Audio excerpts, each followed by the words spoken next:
Olá, seja bem-vindo a mais uma edição do programa Universo Unidave e nessa edição nós vamos conversar com o empreendedor social Roberto Pascoal, ele que é criador do empreendimento social Omunga, Grife Social e Instituto. Roberto, seja bem-vindo à Unidave, à região do Alto Vale do Itajaí. E a primeira pergunta que eu tenho a fazer é: o que é um empreendimento social? Bom, muito obrigado pelo convite, muito feliz em estar aqui e ter a oportunidade de comentar mais sobre a Omunga, Grife Social e Instituto. Bem, empreendimento social, né? Esse é um tema que tem sido muito discutido nos últimos anos. A evolução das organizações sociais tradicionais, né? Pelo menos algumas delas, ou uma parte delas, se transformando em negócios de impacto social, no empreendedorismo social, que potencializa toda a métrica de empresa, toda a métrica corporativa para causas, né, que têm como objetivo a resolução. Então, vamos imaginar que, desse modo, nós conseguimos potencializar resultados, conseguimos resultados mais concretos, escala também, e principalmente, né, as questões alusivas à parte financeira, porque potencializar a transformação social, isso custa, né? E muitas vezes, quando a gente pensa numa forma de monetização, numa gestão, numa governança mais bem elaborada, faz com que essas ações elas sejam cada vez mais perenes e também potencializem a escala, né? Atingir cada vez mais pessoas. Por isso que, para muitos empreendimentos, o termo ONG, embora não esteja errado, embora legalmente muitos empreendimentos se enquadram como uma ONG, nós começamos a utilizar esse termo, né, que é o empreendedorismo social, que é o impacto social, que são os negócios de impacto social, e assim por diante. Mas, para simplificar, vamos pensar, né, nos meios corporativos, né, diante de uma causa social para melhorar, né, o mundo que a gente vive. E o que você fazia antes e o que te levou a ser um empreendedor social? Maravilha.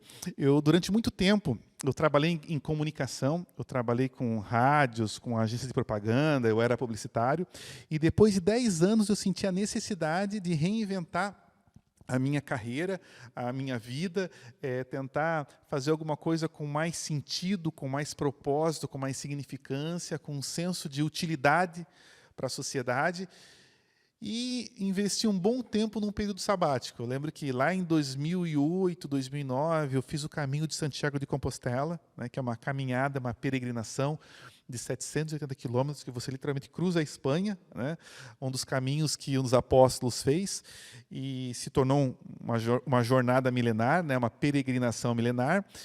E depois daqueles 780 quilômetros, eu senti que era só o primeiro passo de tudo que estava por vir. E aí depois foram mais 4 anos na África, circulando pelas regiões mais vulneráveis, né? Pelo menos do sul do continente africano, como Angola, Moçambique, África do Sul. E ali eu comecei a me conectar, entende? Com pessoas que vivem num contexto, né, extremamente vulnerável, mas, ao mesmo tempo, com uma potência inquestionável, né? O termo criança carente é um termo totalmente infeliz, não existe criança carente. Todas as crianças são potentes. O que cria uma diferença entre umas e outras são as oportunidades que surgem para elas. E aí, ok, comecei a sentir alguma necessidade de colocar alguma coisa em prática, de empreender na área social, fora dos padrões filantrópicos tradicionais, mas ainda assim não era a hora. Aí eu fiquei circulando durante 1 ano nas cidades mais distantes e vulneráveis do Brasil. E aí eu descobri que existe muita África no Brasil. A gente que não sabe, ou eu não sabia naquela época, né? Até porque lá atrás as redes sociais não eram tão difundidas, né? A gente se abastecia com programas de domingo, com telejornais, com revistas semanais, com os jornais impressos diários, enfim. E toda essa experiência me fez olhar para essas regiões que são praticamente invisíveis, são desconhecidas, né? E era muito interessante, porque quando eu estava enxergando isso, convivendo com essa realidade, quando eu perguntava nas comunidades como que eu poderia ser útil, como que eu poderia ajudar, a resposta era por meio de livros, né? Então, traga livros, né? Eu lembro que numa escola, eu fiz essa pergunta, lá no sertão, como que eu posso ajudar? Senhor Pascoal, por favor, traga livros. Eu perguntei pela 2ª vez, tudo bem, os livros eu vou voltar lá para a minha cidade, fazer uma campanha, eu volto com livros. Não, a gente só quer os livros. Ela me respondeu pela segunda vez. Eu insisti a terceira vez, tá, tirando os livros, o que eu posso te ajudar? A professora Arlete me respondeu, seu Pascoal, só traga os livros, o resto a gente faz, entende? E a partir daí surgiu a ideia de levar livros para as regiões mais distantes, isoladas do Brasil. No decorrer, né, ficou muito claro que só os livros não resolviam. Aqueles professores queriam se sentir assistidos, motivados, instrumentalizados, e nós começamos a realizar ações de desenvolvimento desse professor, tendo como base, né, a formação de leitores. E aí é isso, né? Uma organização que distribui livros, constrói bibliotecas e também realiza ações de desenvolvimento do professor. E nesse processo aí, quando que oficialmente nasceu aí o Omunga? Foi em 2013. Né? Todo o processo de busca começou em 2009, 2008, mas foi em 2013 que ela foi batizada, que ela foi formalizada. E como surgiu o nome?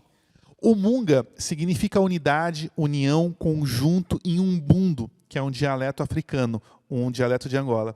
E como a ideia nasceu em Angola, eu queria que tivesse um nome, tivesse uma herança de lá. E aí, conversando com um professor de línguas nativas, né, quando ele falou Omunga, que combina com comungar, eu digo, nome perfeito. E aí foi batizada. E o nome é Grife Social e Instituto. Tem diferença entre essas duas instituições, aí, a Grife Social e o Instituto? Ótima pergunta. A monetização da Omunga, ela começou por meio da venda de produtos, por meio da venda de camisetas, né? E durante um bom tempo nós tentamos crescer e realizar projetos, né, com esse recurso. Mas a jornada, o aprendizado nos mostrou que um negócio para sustentar outro não era uma boa ideia, né? Porque eram coisas muito complexas, o varejo eletrônico e a causa que a gente se dispõe a fazer. E aí, com o passar do tempo, nós fundamos o Instituto, né, que para viabilizar doações de pessoa física, jurídica, trabalhar com leis de incentivo à cultura, enfim, outras linhas de financiamento. E só que a gente não se desfez da Grife, né, que foi o início de tudo. Hoje, quem quiser entrar no site, tem camisetas para vender, tem livros que o valor, né, ajudam a viabilizar a nossa causa. E quem sabe no futuro a gente volte, né, a trabalhar mais com os produtos, mas daí mais com efeito de marca, né, não para sustentar o empreendimento. Por isso que ficou Omunga, Grife Social, em respeito ao passado, né, e Instituto.